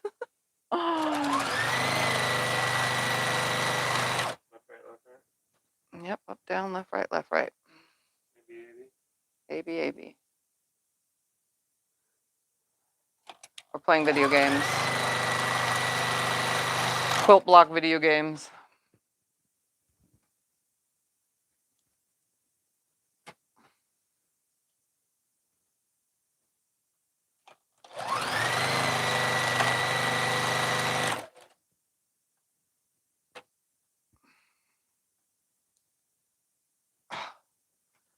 I don't know why I can't separate the fabric today. It's like really sticking to itself.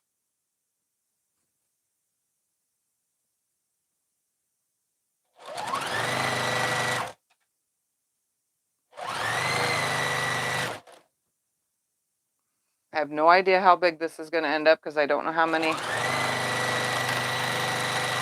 blocks I'm sewing.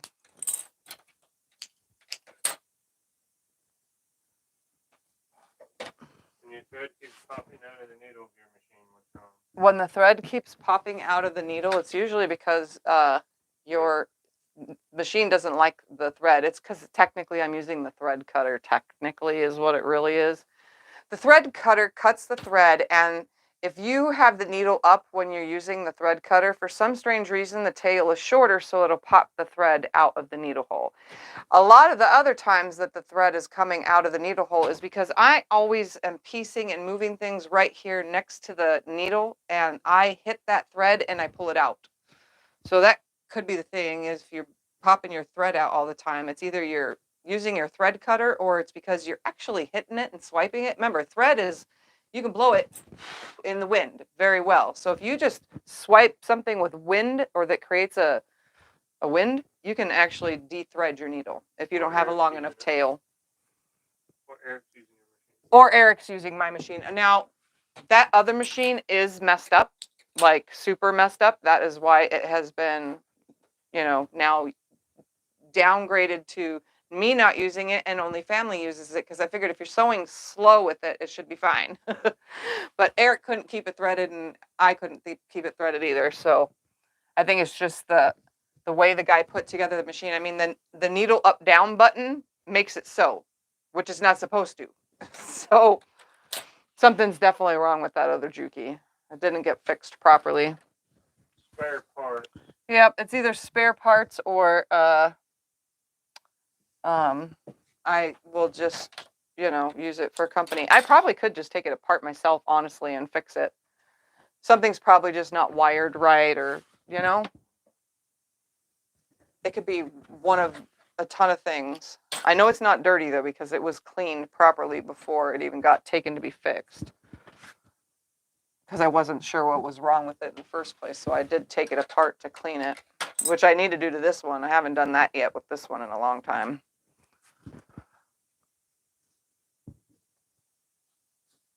Because I've been sewing on this one since, what, 2023. And it has not been cleaned. Well, it has been cleaned once. It just hasn't been cleaned since. Because I got a little lazy on my machine cleaning. Not my fault. I've just been making a lot of stuff. And I only clean the machines in the winter time also, because I do it outside. Yeah, it's way too And hot. it's way too hot to clean them in the summertime. But I use the, what is that thing called?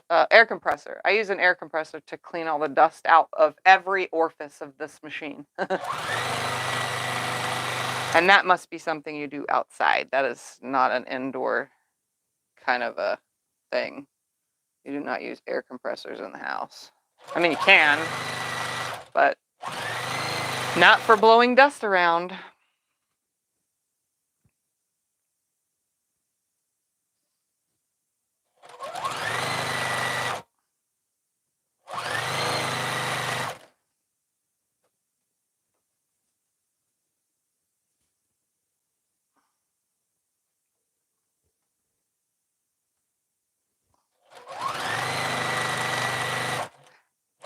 I have, however, used my new little, oops, oh, it's connected to something. My new little blower.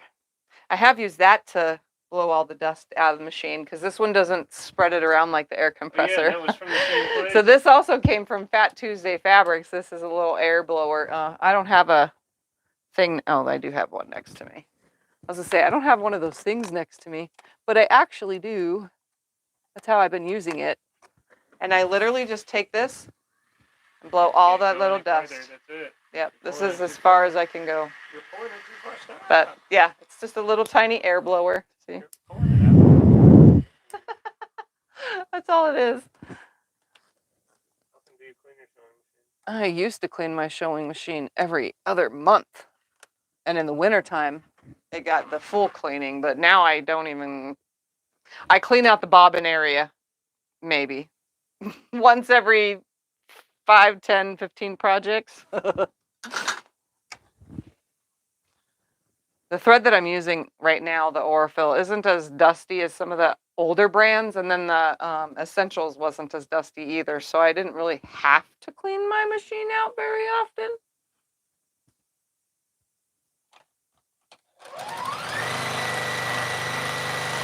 So I kind of got lazy, but you should be cleaning your bobbin area out with every single quilt.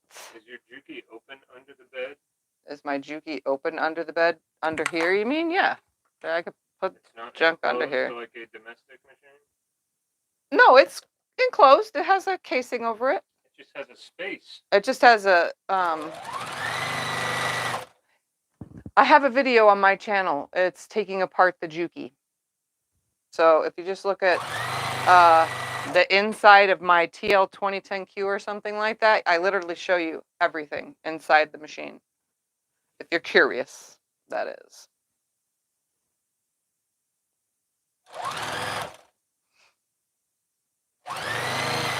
I also show the inside of a little brother machine.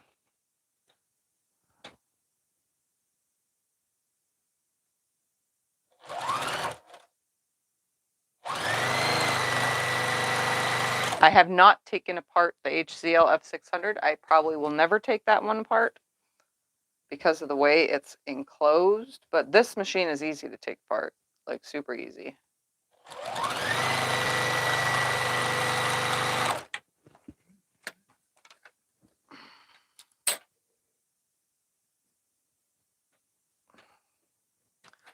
Finger press some of these and put them up on the wall.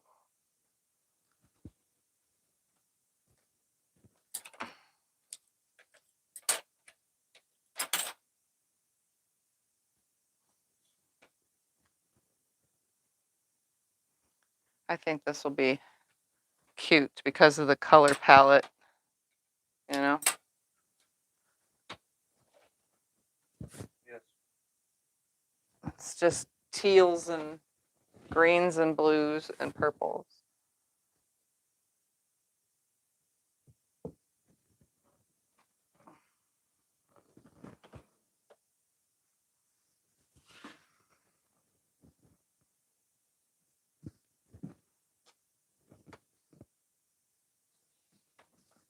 Obviously, I'm going to mix them around more too because I don't want to have two of the same next to each other either. Trying to avoid that.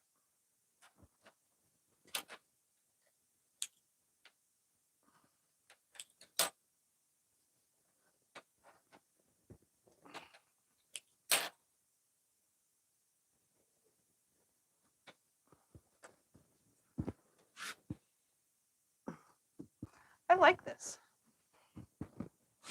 Like I said, I don't even know how big it's going to be because I don't really know how many squares I have in total. So I may or may not have an equal amount of 4 patches, you know.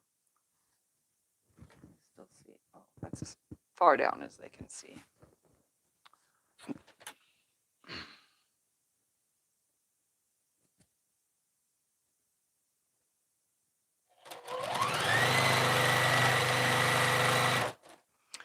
I think it looks awesome.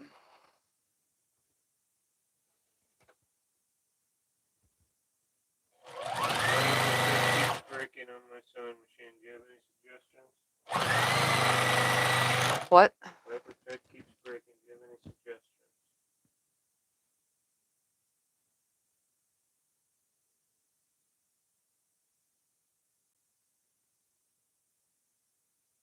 No. I don't know. I have to read it again. Your upper thread keeps breaking. It could be too tight in the tension discs if it's breaking a lot. So 90% of too tight and too loose is tension. If one is too tight and one is too loose and they don't meet the same, everything's going to be pulled one way or the other, which is going to break your thread quite often. So if you're constantly breaking thread, it could just be the tension is off. You might want to check that. It could be like on the TL model here, there's a pre-tensioning disc and then there's an actual tensioning disc. If your pre-tensioner is too tight, that also can mess things up. So it depends on the machine. I don't know which other ones. The computerized ones where you have to thread it through the thing and then you close your cabinet where all the thread is and you're not seeing that thread path or the thread where it's supposed to be wound, it could just be popping itself out because it's loose. So you might want to tighten the tension. The bobbin area tension on most drop-in bobbins, those are usually like a little dial is adjusted. So when the top is adjusted, the bottom is adjusted. So that dial kind of brings one up, pulls one down, brings one up, pulls one down. This, on the other hand, is a load. It's a metal bobbin case that goes in separately. So this one, you can take the tension and adjust it manually on the little screw that's on the actual bobbin case. And then you can manually do the tension on this, on the top part. So these, you can make them both come together at the same time, getting that exactly right.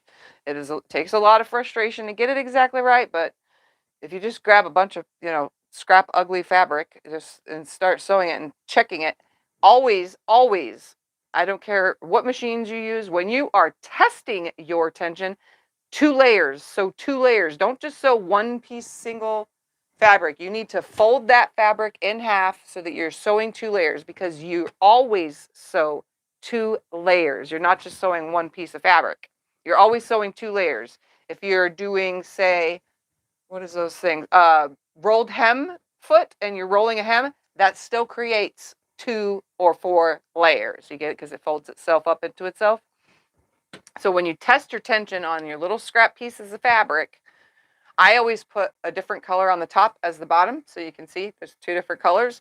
So you know that your bobbin is black and your top is red. So you can see if you're seeing black on the top, then obviously you know that it needs to come back down. Always 2 fabrics though, because you're sewing with 2 fabrics. It's going to get loose and jumble up your fabric if you're just trying to test your tension on one. So if you're either adjusting by your dial on the top, or if you have to take this out and manually turn the screw and, you know, adjust this. Once you get it set though, it should be good. You shouldn't have issues. If you're still breaking thread and you're still having problems, it could also just be that your machine does not like that brand of thread. I could, from experience, every single one of these machines in this room all like something different. This machine, I cannot use small spools of thread on at all whatsoever. It does not like them. Anything bigger, it has to be bigger than these right here, which are my essential threads. If it's smaller than this, I cannot use it. Those little small round ones, the old ones that you would like, you can buy them at Walmart. It's just a little tiny thing about this big with thread on it, you know, like just like this. It doesn't work on this Juki either. And then the tiny little spools of Aurifil, Mettler, and all those, they don't work on this. But those ones work on my FZL F600 machine, the other Juki that I have. The little brother SQ9285 that I have, that one, it was kind of picky on thread. It will use the small spools, but it really liked the big spools of, and it doesn't even come with a big thing to do it. Where's my signature? Oh, the next drawer up a signature. So these big spools of signature thread that in the past you guys have seen me, you just take a cup and an extra one of these and you stick it behind it and the thread can come out from there, you know, to wind it. And I never really had tension problems from doing that. So just get a separate thing if you have to use the big ones. But I would say most of the time it's tension. The second most of the time is the kind of thread you're using. Your machine just might not like it. It might be picky. My long arm is picky. I can't use cotton thread on there without it just screwing with the tension so bad that I get frustrated. But when I put glide in, I never have problems. Yeah, so that's why I exclusively only use glide thread on the long arm, you know. This other Juki, the industrial, that one, I'm not sure about all the different threads yet. There's so many different threads, nylon threads, silk threads, cotton threads, polyester threads that can go through it. I just haven't tried them all yet, so I'm not quite sure. But yeah, most of the time it's your tension or it's the brand of thread. You just need to change it. And there's tons of different brands out there, lots. Find the one that works for you. It could like, your machine could like want the cheap Walmart thread or cheap whatever thread that Hobby Lobby sells, which is, I don't even remember what theirs is called, but I have some. This is the case of I don't use on this machine. The only ones I do use on this machine are the big spools. And every now and then I'll throw a Missouri Star Quilt Company. They sell spools of thread as well, but I can't use these Missouri Star ones on the FCL X600. So like I said, sometimes it's just the brand of thread. Also, if the thread is old, it will break a lot. But this machine, this TL2010Q, I can't use these. I can't use these. I can't use King Tut because it's a small spool. It does not like to use these. I don't know why. The brand from Hobby Lobby is called Sewology, by the way, if you're curious. I can't use Sulky threads on this Juki. This I have to use on the other Juki that I have, the computerized machine. It will use this. I cannot use Magnifico on this one. Like I said, I have tons of different brands of threads, and all of them I cannot use on this one. Oh my goodness, and they're all coming untangled in here. This machine is like the pickiest machine ever. There's Mettler, can't use. Gutermann, I can't use. So all these threads are a different machine. You know what I mean? And I keep them separate specifically for that. So that way I'm not mix matching unless I absolutely need these Missouri Star colors out of here, or some of my essential threads are in here because I don't have any more room in the other container. Now if I get this to close again, it's almost so full I can't fit any more thread in here.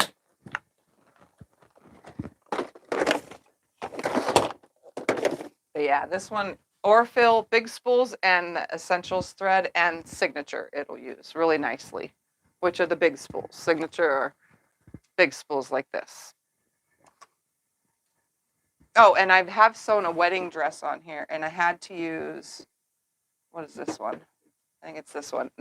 Sherlock Coats and Clark. It's for the, I have a serger, and I buy this for the serger. I can use this on here because I had to do a dress with this before, and it likes this too. But this stuff is linty, like super linty.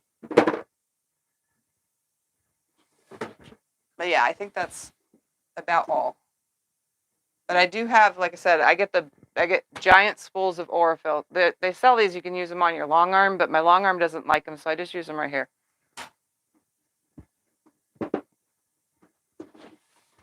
And it works. And it's great. Most of the times, though, I'm knocking the thread out because I'm doing so much next to it. Nothing to do with my tension or anything. That's really good on this machine. This one, the tension is nice. Also, another thing about that other question earlier, if your stitch length is too long, you could also have issues. If you're using too long of a stitch length for cotton fabric, I would say use between 2.0 and 2.4, sometimes 2.5. It just depends if you're making a bigger block. But when you're making small blocks, 2.0 or 1.8, that should be your stitch width in millimeters.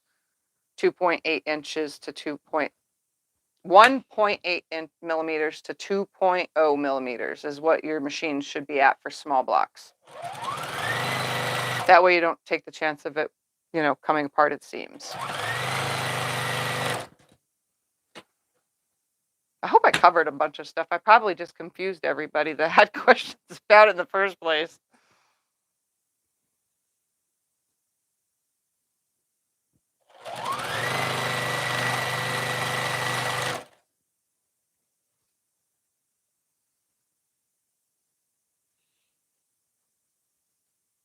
And if you're still having problems with your machine, having thread breakage constantly, and you can't get the tension right, I would honestly just recommend taking it in. I mean, it's like most places are $100 or less for maintenance, regular maintenance. So I don't live in those areas because we don't have something here to fix the machine. But if I did, those are the prices I've seen online for places online. When you go to shops or whatever, like when I was in Vegas, it's usually under 100.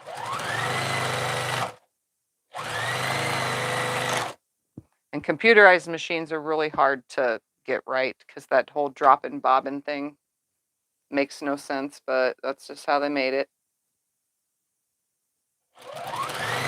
All of my original machines were metal drop-in bobbins, but they had like a little thing that you can turn a key on for the top part of the spinning thing that the metal went into. It wasn't plastic, it was metal, and it had like a little screw on it. So I'm pretty sure that's why my tension was messed up, because I didn't know how to fix those back then.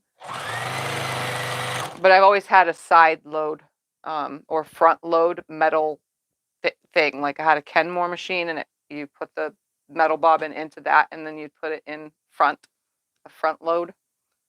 And yeah, so, but the drop-in bobbins, definitely a little different to figure out and get all that correct.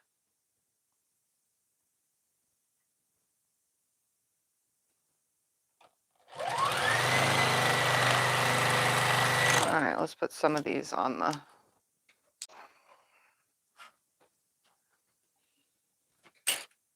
There's still a whole heck of a lot more. He has got so many stacks over there to iron. This project will carry into next Sunday, which it didn't seem like it would. I figured it would be able to be sewn today, but there's a lot here. I did not realize that.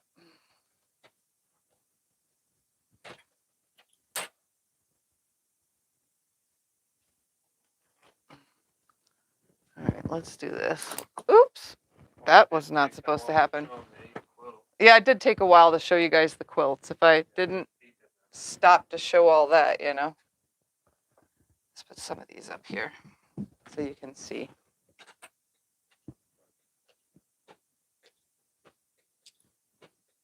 Just finger press them and lay them up here. So it's just going to be super random I think it's fun. It gives it a little interest having half square triangles just randomly and the solid squares of fabric just randomly throughout. It adds a lot of interest because they're all going in different directions, but it's all the same color palette.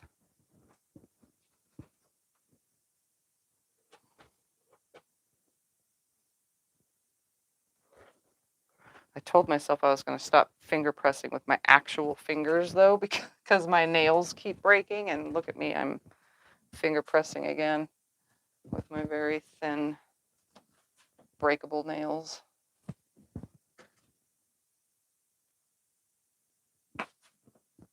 You know what fabric you're using for that? I have no idea. I never know the backing fabric. Backing fabric is the last thing I ever think about. I don't pull that until I'm ready to long arm quilt. And then it's like a 5-second decision.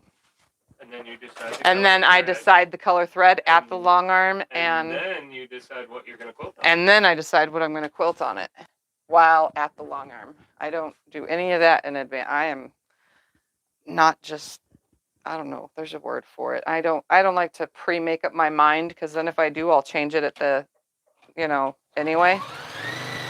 And then I'll have already made a backing fabric and go like, oh man, and now I have to wait for another quilt to be that size again. All right, here's just a little example of what it's going to look like.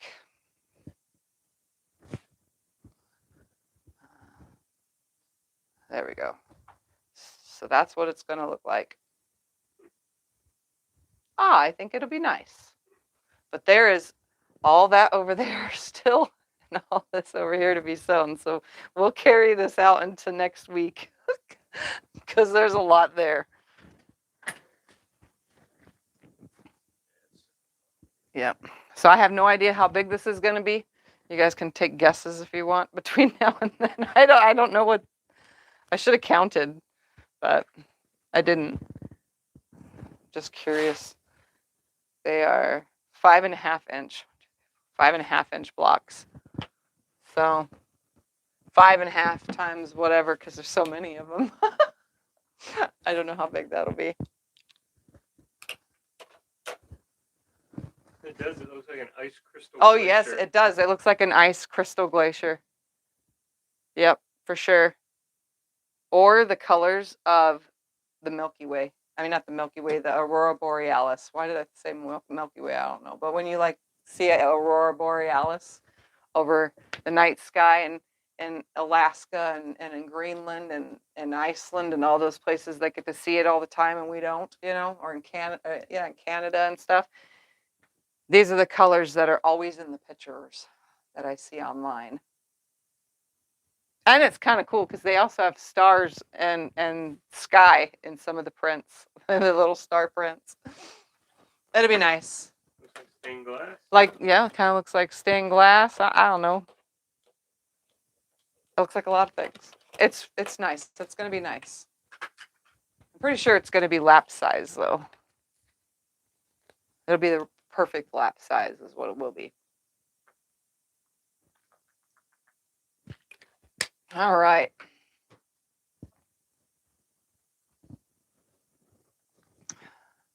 Well, anything else before I get off here? No? Yeah, this week's going to be, you probably won't, you'll see me on Thursday, but there's not going to be anything in between, no videos to upload because I did not pre-record anything, and this week I have a lot of doctor's appointments, so, and tests that I told you about last week. The aliens are going to probe me. So funny. Anyway, so yeah, I'll see you on Thursday. I have no idea what I'm doing Thursday, and don't forget, Treasure Heart Creations, my friend Eric and I will be on his channel next Saturday, because obviously you'll see me Thursday, I'll remind you then, but Saturday at 5 p.m. Arizona time, or right now it's Pacific time too. At 5 p.m. we will be on his channel doing starting our Tula butterfly quilts, our Tula Pink butterfly quilts, second edition, which is right there. But I am going to use the fabric that's right here. I have some of this squirrel fabric and stuff I've already pulled, so I'm going to have quite a bit of the fabric lines in here. It'll be fun. It'll be nice. So, all right. Thank you guys all for hanging out, and I'll see you on Thursday morning for breakfast at Tiffany's. Bye, everybody.